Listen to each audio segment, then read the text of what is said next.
Get that new filter screwed back on. As I was talking about earlier, this is my homemade 72-inch 3-point mower, finish mower. It's a 72-inch Skag deck. Put this engine on there. It's a 500cc Briggs Stratton. We're gonna do the belt today. Got the oil filter over there. We're gonna do an oil change. Gonna start by dumping oil. I should really put a hose on this just to make it easier, but it's not too bad. With the 3-point, I can actually tilt it back and just let it flow right out. It makes a little bit of a mess, but with the tray, it's not too bad. All right, gonna screw that old filter off, make more of a mess. Dump that. Got the brand new one from FridayParts. This part number. Looks pretty good. It's got a little pressure relief valve in the bottom, which is nice to see. Pretty cool. So, you're gonna get a drop of oil. Just wanna coat that rubber. That way it spins on nice. Don't wanna tear that up. Spin that girl back on.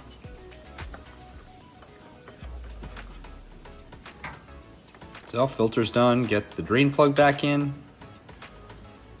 Wrenches, they have the special, I forget how many point ratchet end or box end it has, but it fits the squares, which is nice. So it makes life real easy. Tighten that up, and yeah, we'll fill her back up with oil.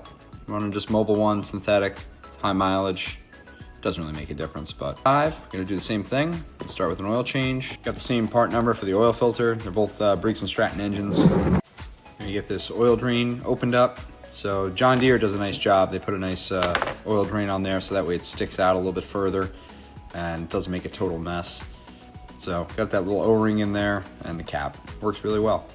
This is our oil filter. It's the same part number as the other engine, as the Intech, 17.5. This one I think is 19 horse. I don't know the difference in cc's, but probably just slightly larger. Fight it a little bit, but get her off. She's moving.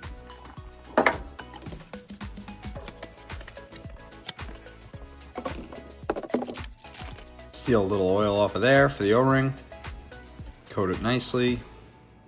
And get that new filter screwed back on. And these don't have to be super tight, just hand tight. I mean, I always crank down on them pretty good, but you don't want to use a tool. And now we'll just get her filled up with oil. I'm working out of that same quart container. Also got an air filter for this unit. I lost the little clips, so luckily where the clips go, there's like a hole, so I just run zip ties. It works pretty well. So this air filter's been on here for a while. It doesn't look too bad, but it's definitely got some age on it. So got the new one from FridayParts. There's the number. Yeah, so pretty much identical. Very, very similar, if not exactly the same.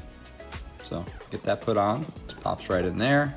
And then I'll put that cover back and I'll replace those zip ties. Freshy. Got a new belt for this big machine.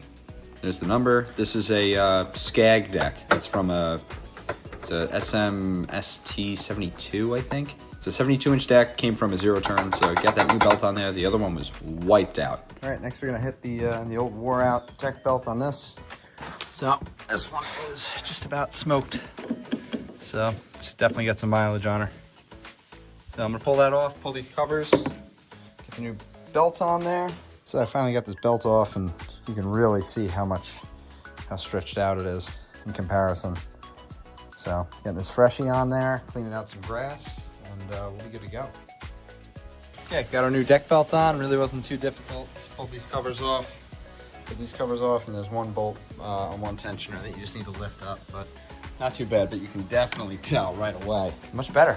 And I just leveled out this deck. We got these little levelers right here. So I got a nice flat ground right here. Got this thing leveled out. It was a little cattywampus before, but we are in good shape. So we're gonna be cutting in no time here. But definitely needed a belt. It was long overdue.